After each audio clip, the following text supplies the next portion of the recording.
Abran sus documentos, por favor, en Mateo capítulo 12, versículos 1 al 8. Aquí vamos a... ¿estamos grabando? ¿Sí? Gracias. Este capítulo es un capítulo emocionante, porque todos los capítulos son emocionantes, pero aquí Jesús empieza sus debates en contra de los fariseos y saduceos de una manera un poco más intensa. Cuando uno oye las palabras de Jesús así superficialmente, uno dice, qué buena respuesta de Jesús, ¿verdad? Imagínense exegéticamente, ya cuando uno la analiza un poquito más, imagínense, de verdad es bien chilero. Dice Mateo 12, 1 al 8. En aquel tiempo iba Jesús por los sembrados, en un día de reposo, y sus discípulos tuvieron hambre y comenzaron a arrancar espigas y a comer. Viéndolo los fariseos le dijeron, he aquí tus discípulos hacen lo que no es lícito hacer en el día de reposo. Pero él les dijo, ¿no habéis leído lo que hizo David cuando él y los que con él estaban tuvieron hambre? ¿Cómo entró en la casa de Dios y comió los panes de la proposición que no les era lícito comer ni a él ni a los que con él estaban, sino solamente a los sacerdotes? ¿O no habéis leído en la ley cómo en el día de reposo los sacerdotes en el templo profanan el día de reposo y son sin culpa? Pues os digo que uno mayor que el templo está aquí. Y si supieseis qué significa misericordia quiero y no sacrificio, no condenaríais a los inocentes, porque el Hijo del Hombre es Señor del día de reposo. ¡Qué declaraciones! Vamos a ir desgranándolas como cuando se desgrana un elote y se come uno solo los granitos. Oremos. En esta mañana, Dios nuestro Salvador, tú, quien eres el Señor del día de reposo, hoy, en el día de reposo, hemos de nuevo abierto la Escritura y queremos prestarle mucha atención. Rogamos a tu Espíritu que guíe nuestros pensamientos, que apacigüe nuestro corazón y que calme nuestra mente cuando ella a veces se pone violenta en contra de la Escritura. Permíteme, Espíritu de Dios, como el expositor de este pasaje, el no separarme de aquello que ha sido inspirado. Todo esto yo te lo ruego en el nombre de Jesús. Amén y amén. La redención, la salvación es representada en la Escritura algunas veces, adivinen cómo qué, como el reposo, como el descanso del alma.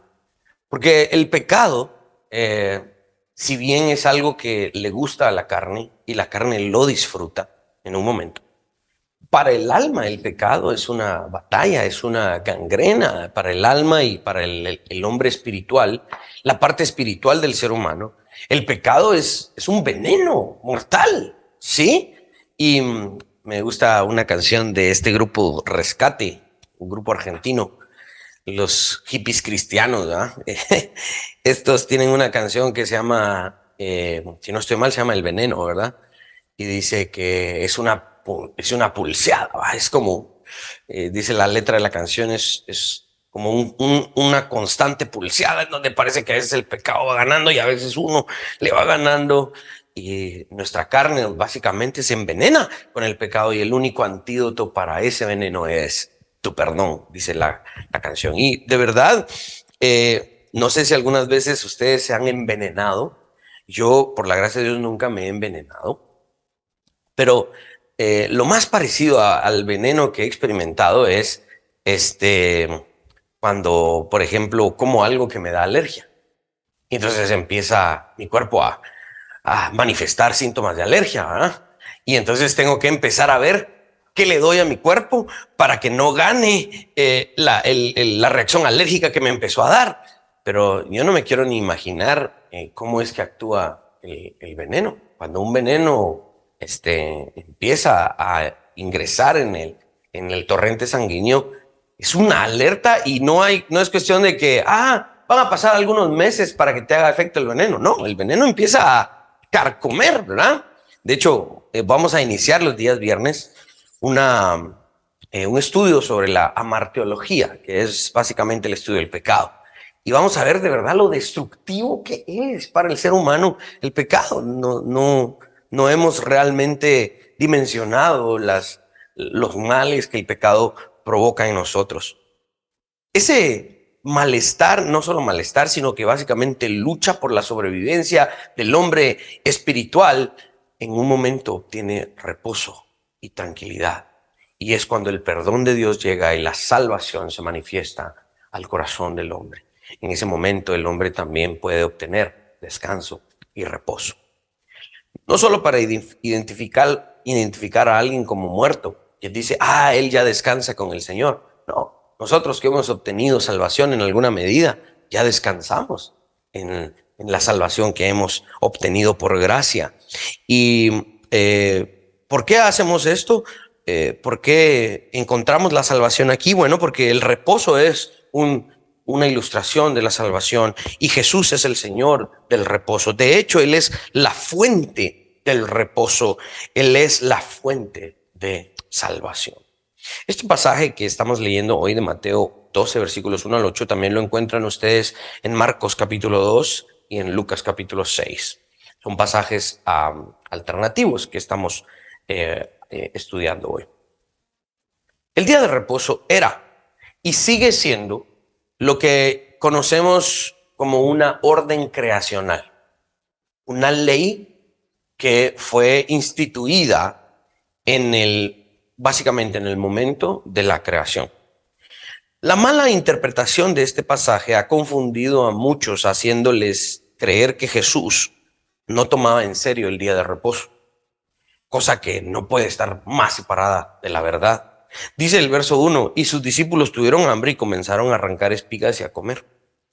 En la ley de Moisés, digamos en la ley del Antiguo Testamento, había un espacio, la ley hacía una provisión para que los pobres pudieran entrar a los campos cuando estos ya estaban listos para la cosecha y que los pobres pudieran comer en los campos, fueran de trigo, fueran de higo, fueran de cualquier otro tipo de fruto que se pudiera comer ahí. Los pobres podían entrar y comer. Lo que la ley no les permitía era, esto está bueno, pásame aquella bolsa, échate un poco y llevémonos para la casa. La ley no permitía que sacaran nada de ese campo, sino que todo lo que comieran, lo comieran dentro del campo. Y esto era precisamente para los pobres. Esto está claramente instituido en Deuteronomio 23-25 y el libro de Ruth es un libro básicamente que nos muestra cómo esta ley estaba en vigor y cómo beneficiaba a aquellos que no tenían que comer. Nótese que lo que estamos leyendo en Mateo 12 nos habla de que los discípulos no estaban trabajando en el día de reposo.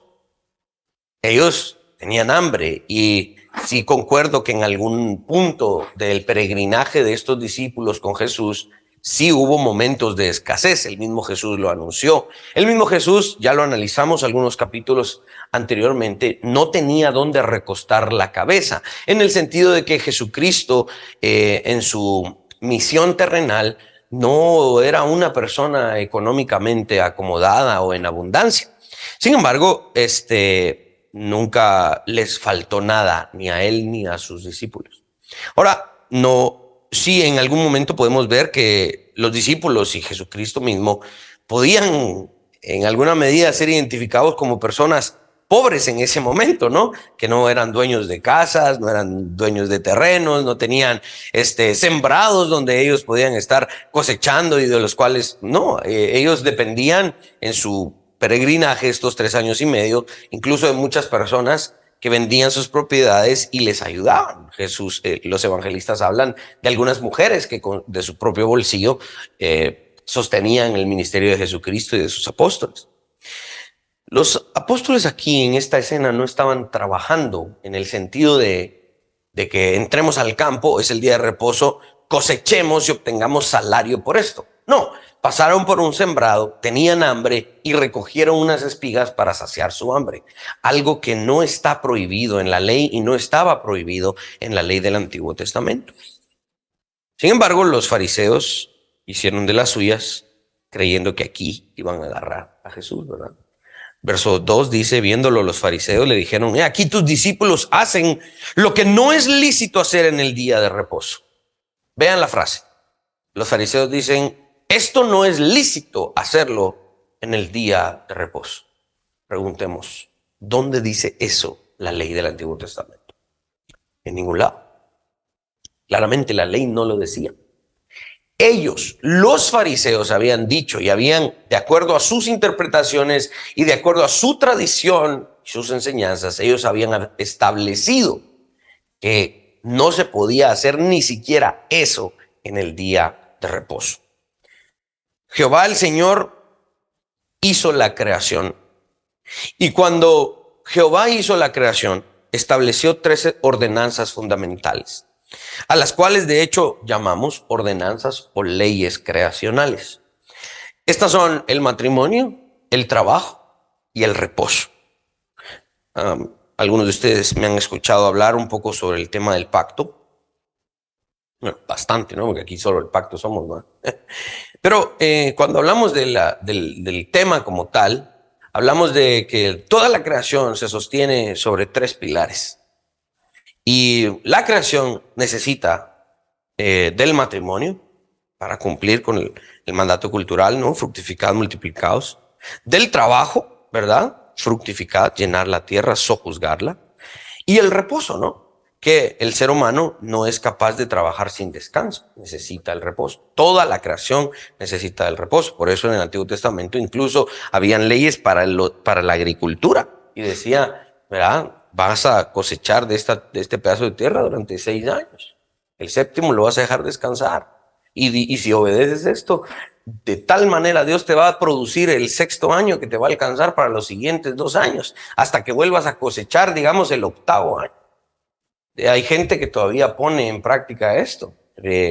Recuerdo haber escuchado cabal de esta empresa Amway, ¿no? Que ellos tienen sembradíos gigantes por todo el tema que desarrollan para las vitaminas y todo eso. Y ellos practican mucho de esta ley. Recuerdo haber escuchado en un video algo por el estilo y la explicación de algunas personas que trabajan en este negocio de que ellos por sectores ponen la tierra, ¿no? Este sector lleva trabajando 6 años, va a hacer descansar, pero este sector va a descansar hasta el año entrante. Y la producción es gigantesca, ¿no? Mi jefe, Darren Casamon, la familia de su esposa, son dueños de hectáreas de maíz, ¿no? Cosechan maíz y dice que ponen en práctica estas cosas. Cierto año dejan descansar la tierra y el resto la ponen a trabajar. Y así dice, tal vez no te das cuenta en los primeros años, pero después de 20 años, cuando comparas la cantidad de la producción que hacemos en esta tierra por respetar esas leyes, es muchísimo más que otras empresas y otras familias que no respetan estas leyes, que trabajan y trabajan y trabajan y destruyen la tierra. Por ejemplo, aquí en la costa sur, mucha de la tierra ha sido destruida porque la caña de azúcar es un negocio tan demandante y jamás la dejan descansar. Nosotros, se va a oír bien chilero esto, ¿eh? Somos dueños de cierta tierra allá. Y recuerdo que en un tiempo estábamos, un pedacito de tierra, estábamos platicando con algunas personas y nos decían, ¿por qué no se la rentan a la empresa de la caña de azúcar, al ingenio? Y empezamos a investigar al respecto, cuánto pagaban por la renta, y no vale la pena, pues. Pero me decía alguien, me dice, no cometa ese error, nos decía alguien, no cometa el error de rentarle su tierra al ingenio. Yo hice eso, nos contaba alguien, yo renté mi pedazo de tierra y la destruyeron usted. Mire que después de que me la devolvieron, ya no pude yo sembrar nada.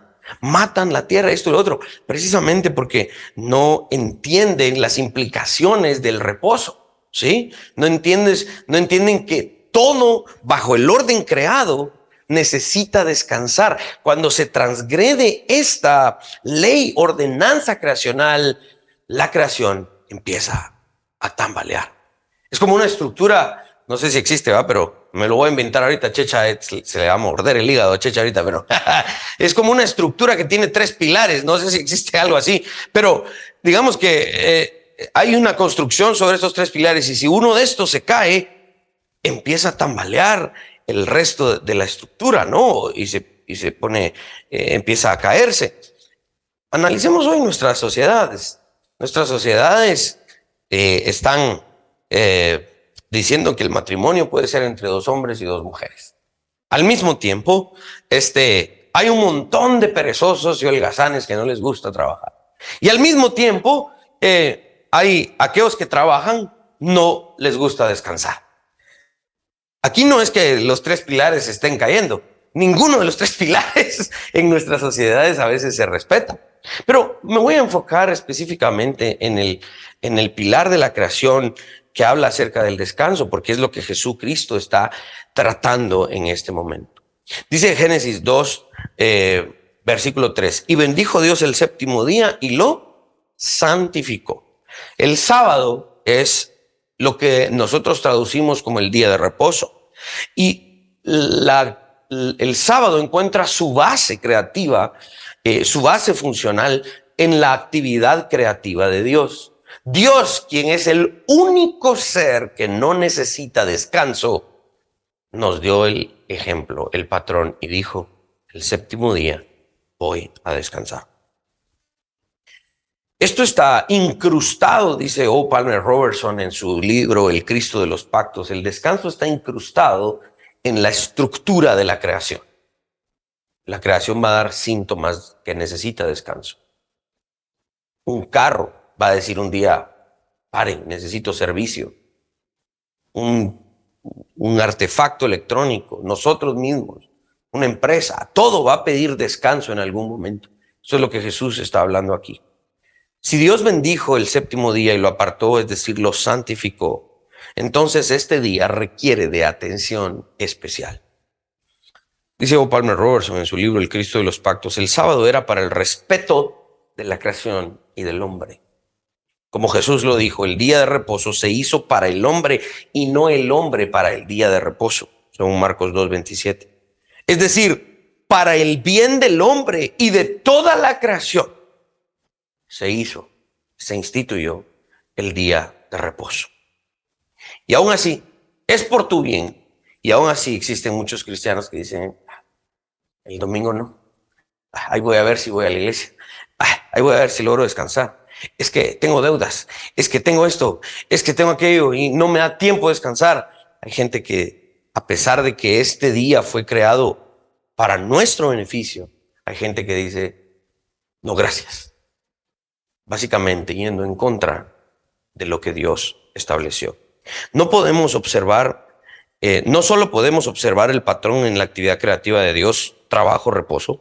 Ese es el patrón que Dios nos dio, 6 días para trabajar y 1 día para reposar, sino que explícitamente lo encontramos como lo acabamos de ver en este pasaje y lo vamos a encontrar en muchas otras partes de la Biblia. Es más, la prueba más grande de esto es que está en el Decálogo mismo. Es el 4.º mandamiento. Santificarás el día de reposo. Te acordarás de ese día. Y no trabajarás tú, ni tu esposa, ni tu siervo, ni tus hijos, ni tus bestias, ni tu tierra.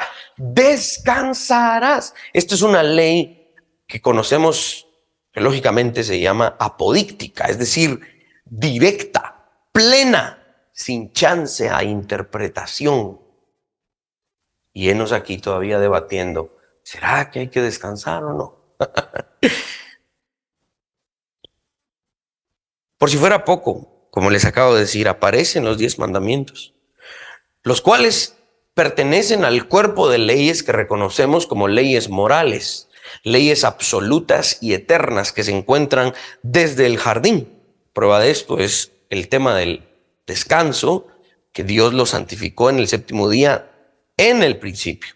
Luego se pone por escrito en el Decálogo. Luego, de hecho, la nación de Israel sufre severas consecuencias por no respetar los días de reposo, ni todo el sistema de reposo, porque el día de reposo, hablamos del tema semanal, luego ese mismo tema semanal nos da una estructura para los años, ¿no? De 6 años trabajarás y el 7º.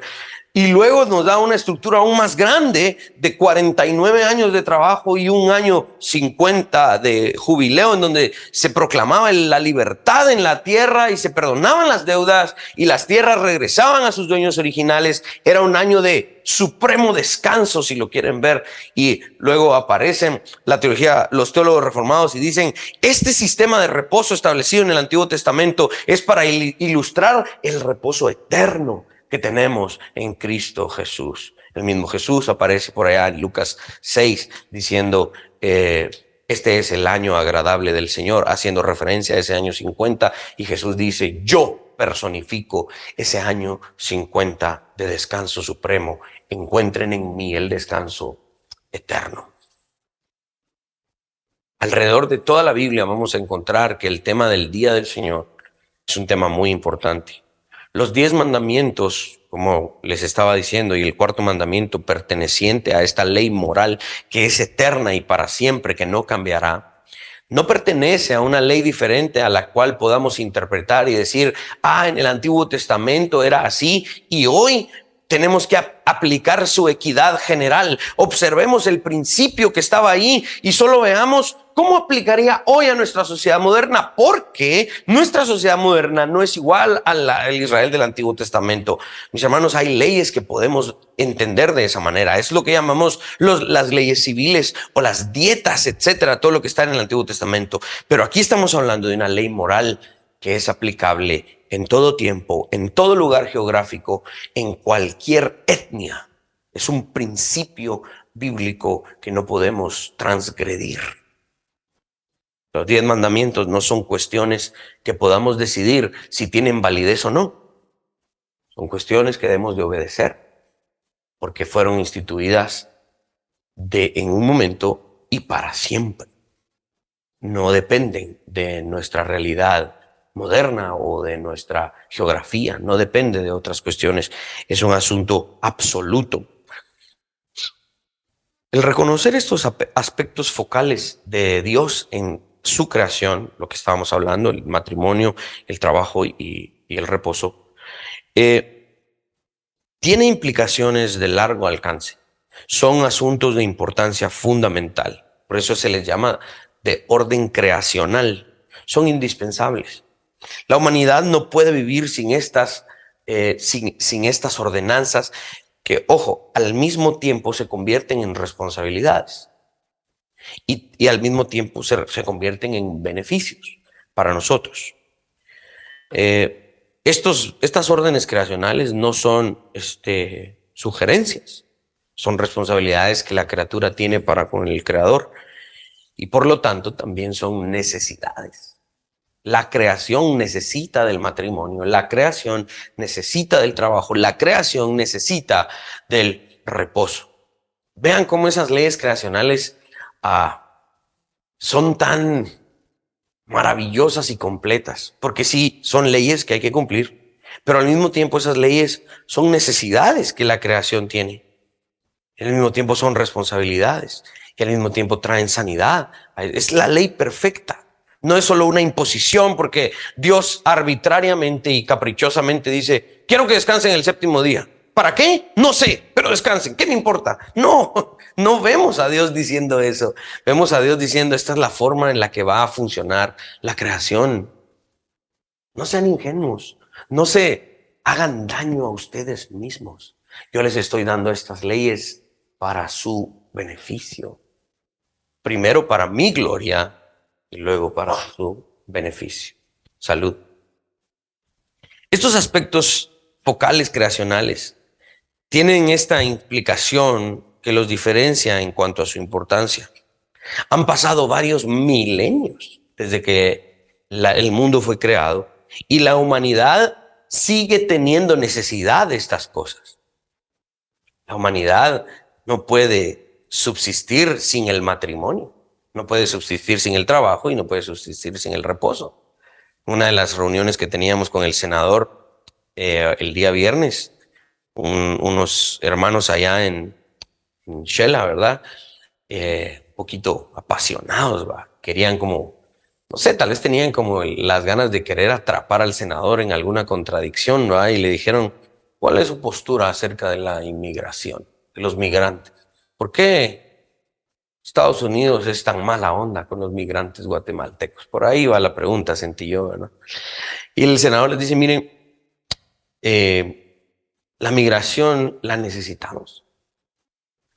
Tenemos el problema de que en Estados Unidos los matrimonios no quieren tener hijos. Pues necesitamos gente que venga, dice. Y él mismo, aunque no lo explicaba en términos teológicos, él decía, necesitamos migrantes, no estamos en contra de ellos. Pasa que hay que ordenarlo, pues. O sea, y hemos de admitir, dice, en Estados Unidos tenemos un pésimo sistema de migración, no hemos logrado ordenar esto, se empieza todo el tema de las drogas y todo lo demás, eso todos lo sabemos. Pero dice, yo no me opongo, yo estoy abierto a que de verdad haya migrantes guatemaltecos, pero su argumento principal fue porque las familias estadounidenses no están teniendo suficientes hijos. Estos países que hace 30, 40 años dijeron, no tengan más hijos, no, está sobrepoblando el planeta, no tengan hijos. Hoy, 40 años después, están buscando migrantes porque se quedaron sin gente. La creación, las naciones necesitan del matrimonio, necesitan del descanso, necesitan del trabajo. Han pasado varios milenios y la humanidad sigue necesitando de estas cosas.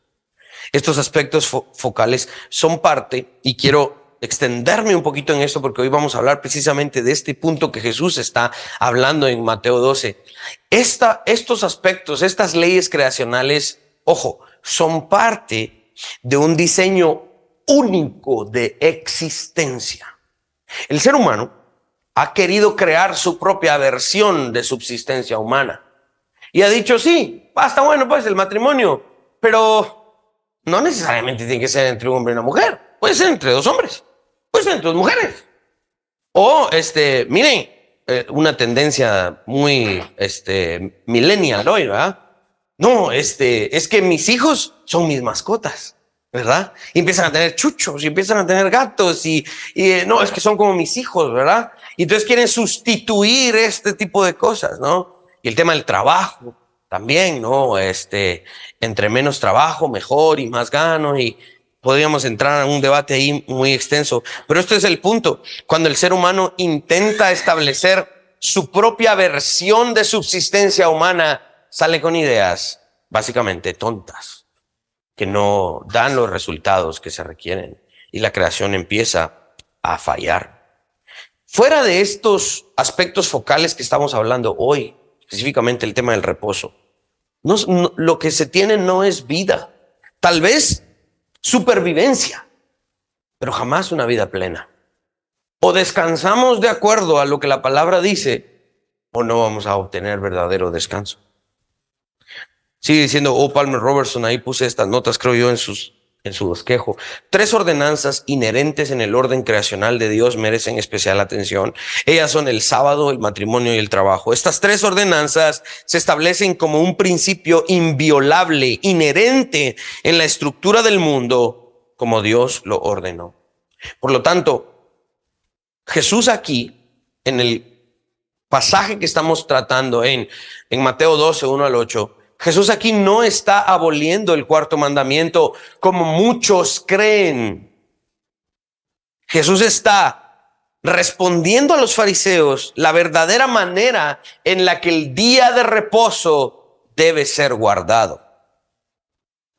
Dice, versos 3 al 5, Mateo 12, versos 3 al 5.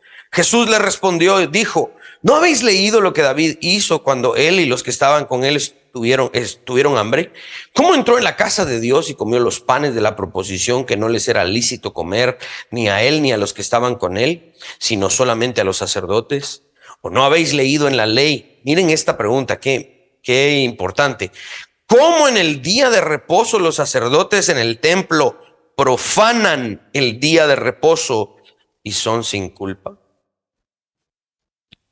Un escritor llamado Craig Skinner dice, el rechazo absoluto del sábado se consideraba como el rechazo de la ley. Pero acá Jesús solo está rechazando el abuso de esta ley. ¿Qué estaba pasando acá? Los fariseos estaban abusando del 4º mandamiento. Hoy por hoy, todavía, si ustedes, creo que esto es en algunos lugares de Israel, del Israel moderno, no en su totalidad, pero hay algunos israelitas hoy que todavía los días, el día antes del sábado, dejan programados los elevadores para que ni siquiera tengan que apachar la gente un botón. Dejan, por ejemplo, en los baños, dejan ya hechos los rollitos de papel higiénico para que ni siquiera la persona que tenga que ir los tenga que hacer. Hacen este tipo de exageraciones con tal de que el principio, el cuarto mandamiento sea cumplido lo más estrictamente posible. Y esa tendencia a ser totalmente estricto degenera el verdadero significado del mandamiento. Los discípulos en Mateo 12, 1 al 8, estaban pasando por los sembradíos y no tenían qué comer.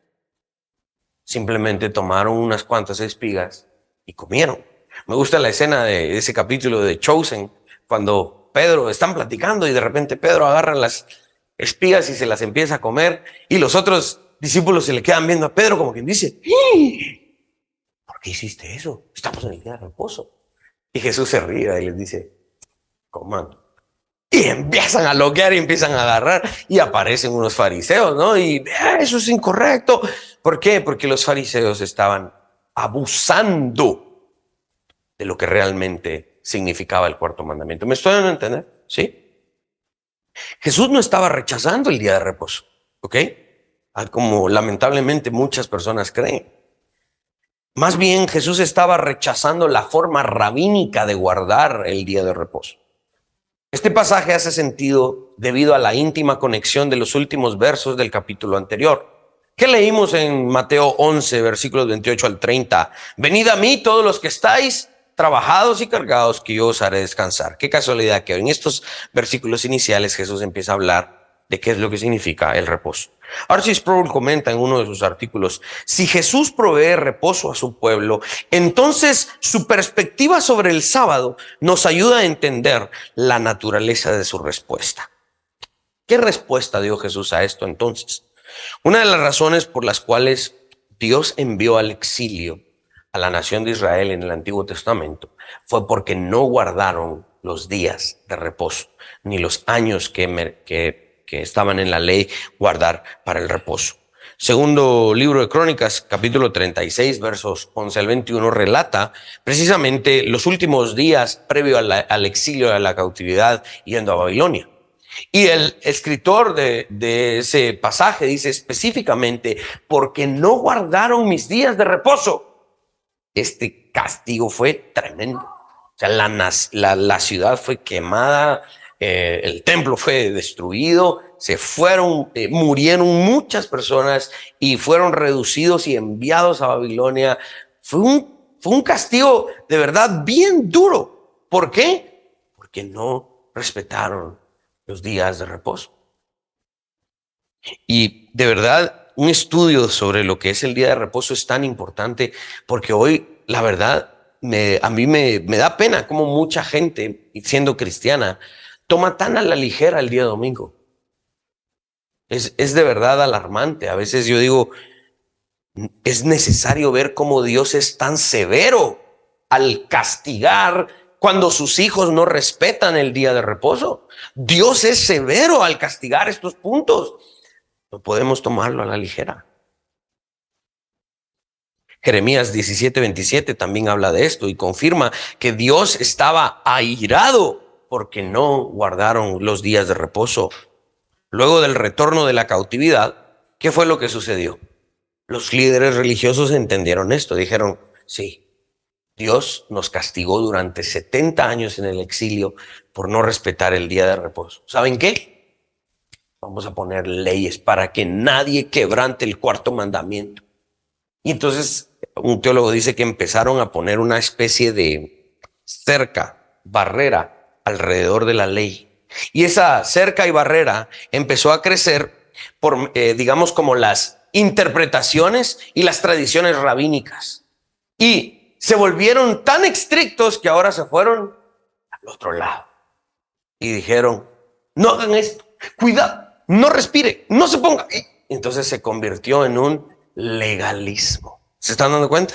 Eso es lo que Jesús está tratando en este pasaje. Y los líderes religiosos, cuando regresaron de la cautividad, trabajaron para que eso no volviese a suceder. Digamos que en alguna medida su intención parecía ser justa y buena. Sí, Dios estaba airado con la nación y por eso nos mandó al exilio, que no nos vuelva a pasar. Pero en su esfuerzo degeneraron en algo que tampoco es escritural. Sigue escribiendo R.C. Sproul y dice: tan tenue era el vínculo entre las prohibiciones de los fariseos y la palabra de Dios, que algunos decían que las tradiciones eran como montañas colgando de un cabello, haciendo referencia al escaso fundamento bíblico finalmente de las prohibiciones farisaicas. Los fariseos empezaron a prohibir esto: no se levanten, no hagan, no coman, y entonces todo ese legalismo finalmente se convirtió en una serie de ridículas prohibiciones que tenían escaso fundamento bíblico. Es por esto que los fariseos estaban equivocados al acusar a los discípulos de Jesús, al decir: eso es ilícito, eso no es bueno, que tomen espigas para comer en el día de reposo. ¡Ay, Dios! Los va a juzgar Dios. ¡Ay, van a ver!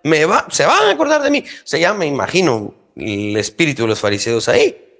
Tomar trigo y comer en el día de reposo era prohibido de acuerdo a las enseñanzas rabínicas, no necesariamente al significado pleno de la ley, el cual Jesús sí vino a dar y a explicar. La ley del Antiguo Testamento no debía cumplirse al extremo de las interpretaciones rabínicas. Alguien podría quebrantar la letra de la ley, mas no su espíritu. Alguien podría quebrantar la letra de la ley, pero no necesariamente estaba transgrediendo el espíritu de la ley, tal como Jesús lo estaba insinuando en su respuesta. ¿Por qué? Porque Jesús pone dos ejemplos muy claros y dice: ¿recuerdan a David? Cuando iba huyendo de Saúl, iban personas con él y no tenían qué comer.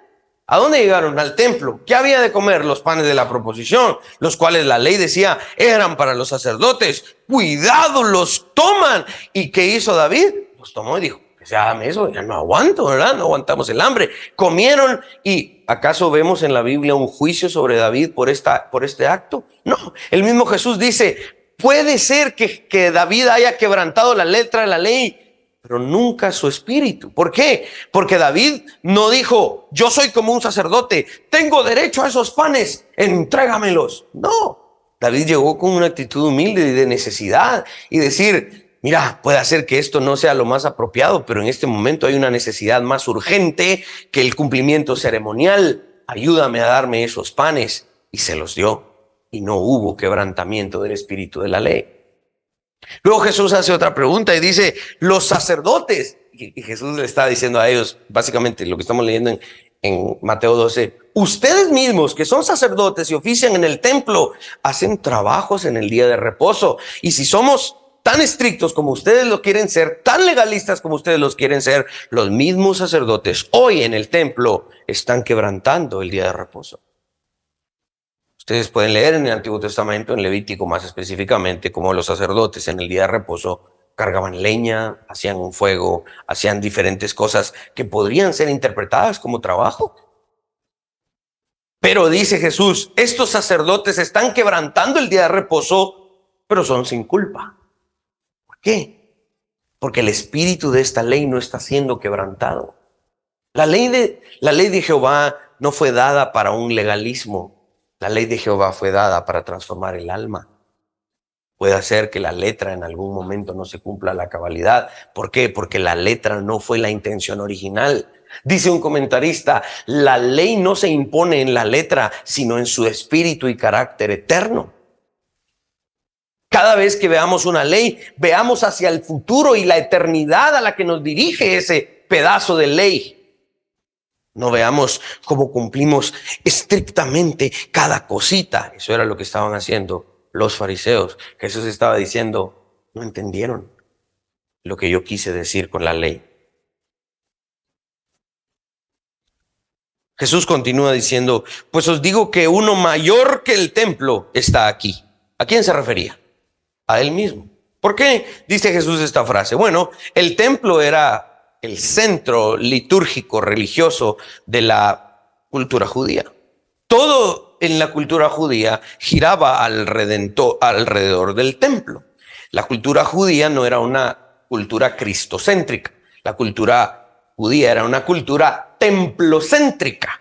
El templo era lo que regía la vida, el carácter de la nación. Y Jesús dice, ustedes del templo obtienen estas tecnicalidades que ustedes quieren utilizar para hacerse parecer más santos. Pero les voy a decir algo. Ustedes se mofan de su templo. Algo más grande que su templo está aquí. Y eso es lo que los cristianos creemos. Finalmente el templo fue destruido en el 70 y no quedó piedra sobre piedra. Yo sí creo que parte de culpa por esa gran destrucción en el 70 fue porque el templo y los que manejaban el templo creaban este sentimiento de superioridad. Nosotros somos los que establecemos cómo se debe de cumplir la ley. Nosotros finalmente hemos dado la ley y su mecanismo. Aquí en Guatemala existe debido a que nuestras leyes son muy malas, ¿no? Esto no lo van a ver ustedes mucho en el registro bíblico, pero aquí en Guatemala se crean leyes, el Congreso hace leyes y generalmente se crea un reglamento de esa ley. Por ejemplo, la ley electoral y de partidos políticos, cuando estuve involucrado en todo esto, tuve que leer la ley, bastante, la ley electoral y de partidos políticos. Entonces yo entraba ahí al edificio de organizaciones políticas, a la par del Tribunal Supremo Electoral, y me iba a argumentar con los que me atendían, ¿va? Pero mire, le digo, es que la ley dice esto, le decía yo al funcionario ahí, ¿va? Y entonces él agarraba la ley electoral y me decía, va, sí, la ley dice eso, me dice, pero vaya al reglamento. Entonces había que ir al reglamento de esa ley que estaba al final del libro, y el reglamento explicaba, el objetivo era explicar esa ley. Pero esa explicación a veces llegaba a ser una contradicción. Entonces yo le digo, entonces por gusto está la ley, porque el reglamento me está diciendo otra cosa. Le digo yo, no, pero es que eso fue lo aprobado. Y no me sabían responder. Un día se molestó tanto el jefe de organizaciones políticas que nos gritó y nos dijo, a mí ustedes no me van a enseñar la ley. Y se fue. Porque eso es lo que sucede acá. O sea, eso es lo que sucede. La ley es tan mala que hay que dar una explicación. Y la explicación es peor aún que la ley. Entonces Jesús les está diciendo, miren, yo les di la ley. Ustedes la entendieron mal. Ustedes crearon un reglamento para la ley que yo les di. Pero les voy a decir algo. El que realmente dio la ley y mayor que esa ley, mayor que ese templo está aquí, soy yo, dice Jesús. Este sentimiento de superioridad, porque el templo era nuestra fuente de ley, de liturgia y de cultura, Jesús lo tenía que destruir y lo hizo en el 70. Dice Craig Skinner que este es un argumento judío en la forma cuanto más, porque esto es lo que dice el texto, cuanto más, ¿verdad? Si es aceptable para los guardianes del templo, cuanto más para uno más grande que el templo. Es decir, cuando David llegó y pidió los panes de la proposición y el sacerdote le dio los panes a David, le dijo, bueno, sí, no, realmente no hay problema aquí, no estamos blasfemando, hay una necesidad más urgente. Los panes de la proposición, igual vamos a tener que hacer otros y los vamos a cambiar. El sacerdote en esa escena le dijo a David, aquí están los panes, dale, come tranquilamente, no hay problema. Si estas cosas eran aceptables para los guardianes humanos del templo, ¿cuánto más para aquel que era más grande que el templo? Jesús mismo. Jesús continúa en el verso 7 y dice, y si supieseis qué significa misericordia quiero y no sacrificio, no condenaríais a los inocentes. Los fariseos, en su celo por guardar sus enseñanzas, no guardaron el espíritu de la ley, lo cual llama a la misericordia para reemplazar la regulación ceremonial cuando estas dos parecen ser contradictorias o estar en conflicto. Es decir, hay que cumplir con la ley, pero hay una necesidad en este momento. Si no cumplimos con la letra de la ley con tal de extender misericordia, es preferible extender misericordia, aunque no cumplamos con la letra de la ley. Si el espíritu de la ley queda intacto, y la letra no, y estamos haciendo misericordia, más vale hacer misericordia. Volvemos al ejemplo de David. En ese momento el sacerdote vio a David, no sé, tal vez con varios días sin comer, y vio a sus hombres tal vez varios días sin comer. El sacerdote sabía que este hombre había sido ungido por el profeta Samuel, iba a ser el rey de Israel. Bueno, tal vez no estoy cumpliendo con la letra de la ley, pero estoy haciendo misericordia a un hombre que trae hambre con su ejército. Les voy a dar el pan. Estoy haciendo misericordia. Estoy dejando intacto el espíritu de la ley, aunque tal vez la letra no se cumpla. Porque finalmente el espíritu de la ley es lo que necesitamos mantener y cumplir. El argumento de Pablo, yo les he estado hablando de la letra, el espíritu de la ley. ¿Dónde lo hemos escuchado? En las cartas de Pablo, específicamente en 2 Corintios 3:6. Y Pablo desarrolla su argumento sobre la letra y el espíritu de la ley a partir de ¿dónde? De estas escenas en donde Jesús está hablando de la importancia y la superioridad de la justicia y la misericordia por sobre las tecnicalidades y legalismo. Matthew Henry lo resume muy bien en su comentario. Ahí se los puse. Dice, las obras de necesidad y misericordia son lícitas en el día de reposo.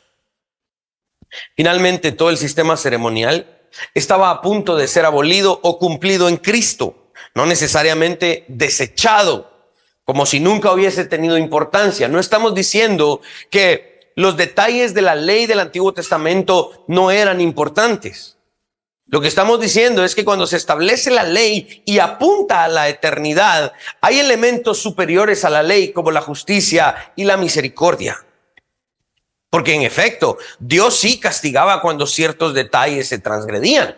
Recordamos los hijos de Aarón, cuando dijeron, quememos cualquier animal, hombre, levantemos cualquier fuego. ¿Qué hizo Dios? Los quemó en el instante. Pero ahí no solamente fue una transgresión de la letra de la ley, sino que también fue una transgresión del espíritu de la ley. ¿Por qué? Porque los sacerdotes no tomaron en serio la adoración a Dios y el sacrificio a Dios. Dios castigó porque se quebrantó tanto la letra como el espíritu de la ley. Pero acá no se estaba transgrediendo el espíritu de la ley. Se estaba cumpliendo con el propósito más grande al cual la ley apunta, la justicia y la misericordia. ¿Qué es lo que estamos viendo acá, mis hermanos, en este pasaje? Estamos viendo que Jesús viene a darle el significado pleno a la ley. El espíritu de la ley no era algo nuevo, simplemente algo que los rabinos no habían entendido. Jesús termina este pasaje con una frase bien importante, porque el Hijo del Hombre es Señor del día de reposo. Yo malinterpretaba esta frase. Yo decía, sí pues, Jesús es Señor. Él puede hacer lo que quiera en el día de reposo. Y si lo quebranta, Él es Señor. ¿Quién le va a decir, Señor, tú quebrantaste? Yo malinterpretaba eso. Yo creía que en algún momento Jesús tenía el derecho incluso de actuar irreverentemente en el día de reposo. Pero eso crearía un problema. Diríamos que Dios es inconsistente. Diríamos que Dios está yendo en contra de su propia palabra, lo cual no puede ser así. ¿Qué es lo que está insinuando Jesús con esta frase? Jesús está insinuando que las acciones de sus discípulos en el día de reposo eran justificadas, no solo por apelar al espíritu de la ley del Antiguo Testamento, sino también por apelar a la autoridad misma del Hijo del Hombre, de Jesús mismo. Finalmente, quien dio la ley en el Antiguo Testamento fue Jesús. Fue el Padre, fue el Espíritu Santo. Creemos que en el Sinaí fue un acto trinitario de revelación de ley a Moisés. Y este Hijo que ahora estaba encarnado, que también estuvo en el monte Sinaí, dando estas regulaciones y estas leyes, realmente estaba dando el espíritu de la ley. Y Jesús estaba diciendo, vengo a explicarles con esta escena lo que realmente significa el día de reposo, no lo que ustedes creen que ha significado. Por eso Jesús en esta declaración está diciendo, yo soy el Señor del día de reposo. En otras palabras, el único que realmente les puede enseñar qué significa esta ley y cómo aplicarla, soy yo. No hay una contradicción. Jesús aquí no está diciendo, yo hago lo que a mí se me antoja en el día de reposo. No. Lo que Jesús está diciendo es, yo di esta ley, yo les voy a explicar cómo se pone en práctica. Si el servicio del templo permite a los sacerdotes quebrantar, entre comillas, el sábado, ¿cuánto más Cristo, quien es más grande que el templo, es capaz de ignorar las costumbres de los hombres? Porque esto es a lo que quiero concluir. Finalmente, las prohibiciones de los fariseos no eran la ley de Dios. Finalmente eran costumbres de hombres que Jesús necesitaba destruir. Juan Crisóstomo, aquel gran teólogo al quien se le apodaba la boca de oro por su elocuente predicación, dijo lo siguiente, creo que ahí se los puse. Entonces, ¿Cristo intentó derogar una ley tan beneficiosa como la ley del sábado? Lejos estemos de ahí, dice Juan Crisóstomo. Más bien magnificó grandemente el día de reposo, porque con Cristo llegó el tiempo de que todos se capaciten con una exigencia superior. Los cristianos deben entender que la misericordia y la justicia, definidas bíblicamente, deben guiar la aplicación de la ley hoy. Seríamos peores que los fariseos si ignoramos estos principios. Espero no haberlos hecho bolas. ¿Cómo aplicamos esto? Hay algunas aplicaciones que yo puse ahí en sus notas y creo que son importantes. Número 1, dar a los pobres. Los discípulos podían pasar a los campos de otras personas en donde había abundante fruto y podían comer porque la ley se los permitía. En este pasaje parece ser que los fariseos estaban tan hundidos en su egoísmo que no sería de sorprenderse que tal vez alguno de los fariseos era dueño de un campo o alguno de los allegados de los fariseos era dueño de ese campo, y cuando los discípulos empezaron a comer, su egoísmo brotó y no querían compartir con los pobres hambrientos que estaban pasando por los sembrados. No sería sorpresa, porque el mismo Jesús acusa a estos fariseos como hombres llenos de egoísmo, que no les gustaba compartir. Puede ser que ellos en este momento sacaron las garras con estas tradiciones y sus propias enseñanzas porque no querían compartir ni siquiera un grano de su terreno de trigo con ese tal Jesucristo y sus discípulos. Estos no querían dar a los pobres. No nos puede pasar eso, mis hermanos. Por eso, hoy no lo hice, pero yo creo que debemos hacerlo constantemente. No tenemos un ministerio de misericordia por gusto en esta iglesia. No tenemos un ministerio de misericordia solo porque, ay sí, para que no digan que esta iglesia no da. No, tenemos un ministerio de misericordia en esta iglesia, aunque sea por pequeña que seamos, porque esto es lo que nos demanda la Escritura. Yo de verdad quiero animarles, hermanos, aunque sea 10 quetzales, 20 quetzales al mes, y escríbanme y díganme, Willy, estos 20 quetzales, estos 15 quetzales es para el ministerio de misericordia. No seamos como estos fariseos que no quieren dar. No se trata de la cantidad, mis hermanos. No se trata de la cantidad. Se trata de el corazón, del espíritu, de la ley. Se trata de nuestra naturaleza como justificados, que ahora somos justos y damos y nadie detiene nuestra mano. Es que no te imaginas las deudas que tenemos. Sí, pero vale la pena un día decir, no me voy a ir a comer un McDonald's porque voy a dar estos 30 quetzales.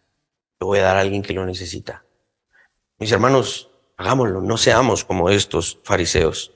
¿Qué de nosotros? Es muy importante que tengamos en cuenta que así como Dios nos dio un día cuando no teníamos, yo creo que cada uno de los que estamos aquí, creo yo que he tenido una conversación, hemos pasado en algún momento de nuestra vida, cada uno de los que estamos aquí, en donde de verdad no teníamos ni para comer.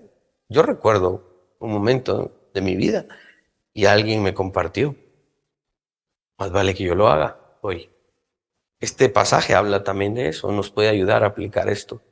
¿Logran ver la conexión? Sí. Número 2, la segunda aplicación que les puse ahí es la ley y la misericordia. Miren, la ley de Dios es perfecta. La ley de Dios es nuestro estándar para vivir, nuestro código de conducta.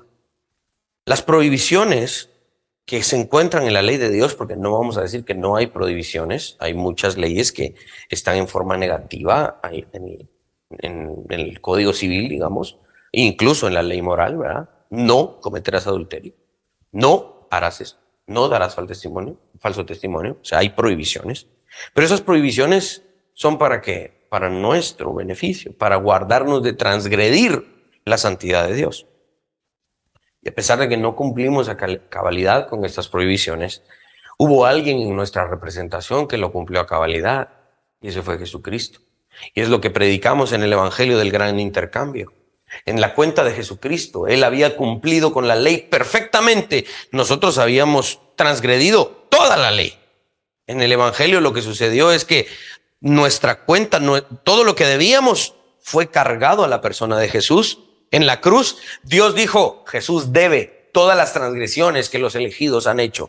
Y toda esa bondad que se encontraba en Jesús por su cumplimiento perfecto de la ley fue acreditada a nuestra cuenta. Y entonces, después de la cruz, cuando hemos venido a la cruz de Cristo y hemos puesto todas nuestras transgresiones ahí, Dios nos vuelve a ver y dice, ok, sí, cumpliste. Pero no fuimos nosotros, fue Jesús quien acreditó a nosotros ese cumplimiento de la ley. La ley no se impone en su letra, en su legalismo, en sus detalles cargosos y molestos, ¿no? La ley no se impone así. La ley se impone en su espíritu eterno, en su carácter eterno. ¿Ok? Hay que cumplir con el día de reposo. ¿Por qué? Porque estamos anunciando el reposo eterno que un día tendremos. No es un asunto legalista, es un asunto del gozo, del futuro que nos espera, del descanso que nos espera. ¿Sí? Por lo tanto, nuestro trabajo es amar y llegar a conocer mejor la ley de Dios, al punto de nunca olvidar el principio fundamental de la misma. Aprendamos de tal manera la ley de Dios que el espíritu de la misma nos guíe y no una estricta letra de la misma. Esto no significa que entonces seamos flojos o alcahuetes. Bueno, entonces no hay que cumplir con los detalles de la ley. Bueno, hombre. Dios sabe que, bueno, hombre, sí. Hoy no fui a la iglesia, pero Dios sabe que yo sí respeto. No podemos ser flojos. No. Esto no es un llamado entonces a ser mediocres a la hora de cumplir con la ley de Dios. Al contrario, esto es un llamado, de verdad, a la responsabilidad de decir, híjola, soy ignorante en la ley de Dios. Voy a empezar a aprender un poco más. Voy a preguntar cómo debo cumplir con esto. Sí, pues voy a leer mi libro que habla acerca de esto. Le voy a preguntar a William, un autor reformado que hable acerca de esto, que me lo recomiende. Es decir, que genere en nosotros el deseo de conocer un poco mejor la ley de Dios y cómo cumplirla. ¿Se entiende? No es un llamado a ser flojos. No es un llamado a ser alcahuetes, mediocres, a medio cumplir la ley de Dios. Como no estamos cumpliendo la letra de la ley, sino solo el espíritu de la misma. No es un llamado a ser flojos, sino a saber mejor la ley de Dios. Esto no significa entonces que no apliquemos misericordia, al contrario.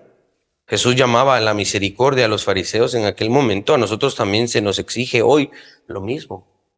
La ley no es un asunto inmisericordia. La ley no significa que tengamos falta de misericordia. Al contrario, la ley nos guía a ser más misericordiosos. Finalmente, el día de reposo. Sí, es la última aplicación. El guardar el día de reposo no es un asunto que esté sujeto a interpretación. Claramente están los 10 mandamientos, como ya lo vimos, y tiene un carácter eterno, no solo de domingo, ¿ok? El cumplimiento de este mandamiento expresa en una forma muy pequeña el descanso eterno que tenemos en Cristo. Sin embargo, ese descanso no puede convertirse ni degenerar en pereza. Bueno, como el domingo tengo que descansar, voy a ir a la iglesia solo porque quiero ir a la iglesia, pero después no me estén molestando. Yo voy a la casa, me pongo mis chanclas, me pongo ahí, ¿qué me importa? Ya ni me molesten. No, el cumplimiento del descanso no puede degenerar en pereza, holgazanería. Básicamente, el mal cumplimiento del cuarto mandamiento degeneraría en pecado. Este descanso dominical no puede ser llevado al extremo tampoco. Se requiere de madurez el administrar las horas que Dios nos regala el domingo antes de venir a la iglesia y después de venir a la iglesia. ¿Cómo administramos el tiempo restante del día domingo? Es necesario que sepamos cómo hacerlo también. El resto de las horas que se nos regalan el domingo son para que ejecutemos buenas obras. ¿Cómo así? Entonces no puedo ir a pasear, no puedo ir a comer, no puedo ir a jugar, no puedo ir a hacer deporte, no puedo ir a hacer nada el domingo entonces. No, no estamos diciendo eso. Estamos diciendo que todas aquellas cosas que hagamos el día domingo, al igual que los otros 6 días de la semana, tienen que tener un propósito definido: glorificar a Dios. Una de las cosas que ha traído paz, porque créanme, yo estuve lidiando con esto en mi mente. Cuando vino Steve Ottolini, estuvimos afinando algunos detalles y le dije, entonces finalmente la confesión de fe de Westminster dice, al final vamos a leer eso, la confesión dice esto, los reformados creemos esto. ¿Qué onda? ¿Qué tenemos que hacer? Porque yo, creo que estuve yo bastante acorde a lo que hemos interpretado, ¿no? Cuando hablamos de descansar el día domingo, finalmente tiene que haber un principio que debe de gobernar cualquier actividad en la que nos enrolemos el día domingo. Cuando vayamos a descansar, vayamos a utilizar estas horas de ocio o de descanso y recreación, preguntémonos una cosa: ¿lo que voy a hacer glorifica a Dios o no? Creo que la respuesta en ese punto nos puede ayudar a entender qué es lo que debemos y lo que no debemos hacer en el día domingo. Por ejemplo, bueno, ya fui a la iglesia, ya leí, ya adoré, ya confesé mis pecados, ya participé de la mesa del Señor, ya ofrendé, hasta mi diezmo di este domingo. Voy a la casa, me voy a sentar y voy a pasar las próximas 8 horas viendo una serie que está llena de adulterios, fornicaciones y esto y aquello. Ya cumplí, entonces puedo hacer esto, estoy descansando. Pregunto, ¿lo que estamos haciendo está glorificando a Dios? ¿No? Y sí, en algún momento vamos a encontrarnos, entonces, sí, pues, entonces no es bueno que yo haga esto en el día domingo porque no glorifica a Dios. Si no glorifica a Dios, ¿acaso me va a dar descanso? No, voy a pecar y entonces no me va a dar descanso. Va a dar problemas a mi alma.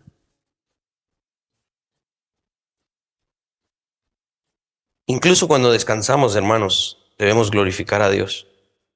Todas aquellas buenas obras que podamos hacer el día domingo deben glorificar a Dios. Miren, visitar enfermos, salir al parque a evangelizar, o tal vez ni siquiera eso. Voy a tener un momento de comunión, vamos a juntarnos a comer con otras familias, tengo un almuerzo con mi familia, tengo ese tipo de cosas. O sea, todo ese tipo de cosas no hay ningún problema, glorifican a nuestro Dios. Tenemos una chamusca, todos tienen bicicletas, vamos a ir a hacer esto, vamos a ir a ver una película al cine que no es explícitamente, no está llamando al pecado. Todo ese tipo de cosas, ¿no? Aunque hoy cuesta un poco encontrar en el mundo del entretenimiento algo que glorifique a Dios, ¿no? Pero ahí tengo yo un par de sitios en internet que pueden servirles para el entretenimiento y que realmente glorifican a Dios. Así que no es un asunto de qué es lo que puedo hacer y lo que no puedo hacer. No es un asunto de esto está prohibido, esto está prohibido, esto está prohibido. No es un asunto de detalles y prohibiciones, es un asunto de glorificar a Dios. Lo que voy a hacer glorifica a mi Dios, entonces puedo hacerlo para descansar. Es muy bueno que platiquemos al respecto con otros hermanos, que busquemos lecturas sobre teólogos al respecto, sobre todo que pidamos a Dios sabiduría para que nos dé madurez en cómo administrar nuestros tiempos de descanso. Me voy a extender un poquito no solamente al domingo, sino a todos los demás días donde de repente nos quedan horas para descansar en el día. ¿Cómo usamos esas horas para descansar en el día? Incluso, o sea, no está mal el de verdad. Miren, voy a tomar una siesta después de la iglesia porque esta semana estuvo muy cansada. No hay nada de malo en ello. ¿Glorifica a Dios? Sí, porque estoy reponiendo mi cuerpo. Excelente, ¿verdad? Ahora, si la siesta es más que el trabajo, bueno, Eso ya degenera en pecado, pero no es obviamente el tema del extremo. Voy a terminar con lo que dice la Confesión de Fe de Westminster en el capítulo 21, versículo 8. Artículo 8, capítulo 21 de la Confesión de Fe de Westminster, al final está ahí en sus notas. Y recordemos que la confesión es también un documento histórico al cual nos apegamos como iglesia, pero nunca está por encima de la Biblia. Estos detalles incluso siguen siendo de debate en medio de círculos reformados. Dice la confesión en el capítulo 21, artículo 8, el sábado cristiano para nosotros es el domingo, ¿ok? El sábado cristiano es pues guardado santo para el Señor, cuando los seres humanos, después de una debida preparación de sus corazones y arreglando con anticipación sus asuntos comunes, no solamente observan todo el día un santo reposo de sus propias labores, palabras y pensamientos acerca de sus empleos y recreaciones seculares, sino que también se ocupan todo el tiempo en el ejercicio de la adoración pública y privada y en los deberes de necesidad y misericordia.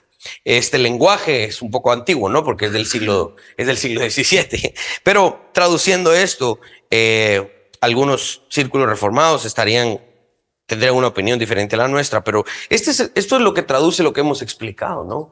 El día domingo es para administrarse de manera madura. No es una cuestión de prohibiciones. Y dice, todo el día debe dedicarse a la adoración pública y privada. No significa que después de aquí, de este tiempo de adoración, regresemos a la casa, comamos algo y hagamos otro culto ahí nosotros solitos. No, no significa eso, sino que todo aquello que hagamos finalmente es para la adoración de Dios. Miren, hijos míos, este mes, no he tenido mucho tiempo a solas con su mamá. Así que vamos a salir. Cuidado con lo que hacen, o los dejamos a cargo de alguien. Y entonces voy a tener un tiempo a solas con mi esposa. Vamos a caminar, vamos a tomar un helado, qué sé yo. Ese tipo de cosas finalmente también adoran a Dios. Eso es lo que llamamos adoración pública y también adoración privada. ¿Se entiende? Que haya madurez en nuestra mente y en nuestro corazón para también aplicar el descanso, que nunca degenere en una pereza y que nunca degenere en pecado, para que nuestro tiempo libre ofenda a Dios. Nuestro tiempo libre tampoco es como quien dice, Dios se mete en todo mi tiempo en el que estoy ocupado, pero esto es mi tiempo libre. Aquí ni Dios se mete. Entonces no sería Dios. En mi tiempo libre, Dios también es Señor. Pongámonos de pie.